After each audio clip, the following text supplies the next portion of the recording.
শীতকালের সবজি মানেই হচ্ছে শিম, আলু, টমেটো, ফুলকপি, বাঁধাকপি, তারপর আরও অনেক কিছু আমি নাম ভুলে গেছি। যাই হোক, তো এত এত সবজি দিয়ে ওই একটা জিনিসই মানুষ রান্না করে, মাছ। সেটা অনেক রকমের মাছ হইতে পারে। তো আব্বু নিয়ে আসছিল বাজার থেকে একদম জীবিত রুই মাছ, 2টা রুই মাছ নিয়ে আসছিল।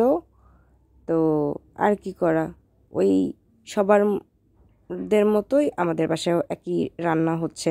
তা আমার বাসায় এখন ভিডিও করার জন্য মাঝে মাঝে আমি বেশি রান্না করি, কারণ হচ্ছে আম্মু রান্না করলে তেমন একটা ভিডিও করা যায় না, আর আমি রান্না করলে আস্তে আস্তে একটু একটু করে ভিডিও করি, একটু একটু করে রান্না করি। মানে ভালোই সময় কেটে যাচ্ছে, আমার ভিডিও হচ্ছে, রান্নাও হচ্ছে। অনেকে হচ্ছে মাছ না ভেজে রান্না করেন, আমরা মাছ না ভেজে খেতে পারি না।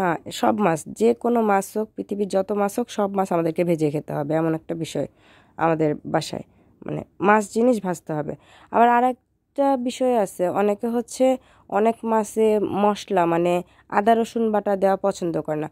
তো ভাই, মাছ এবং মাংসে আদা রসুন বাটা দিবে না তো কি পায়েস রান্না, মিষ্টি রান্না এসবের মধ্যে আদা রসুন বাটা দিবে নাকি?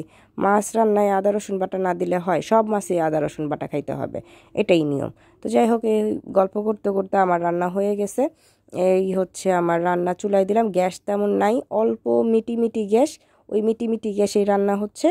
তবে রান্না কিন্তু খুব মজা হয়েছে। যাই হোক, নিজের রান্না বলে বলতেছি না, আব্বু আর ভাইয়ের আম্মু সবাই খেয়েই প্রশংসা করছে যে রান্না মজা হয়েছে।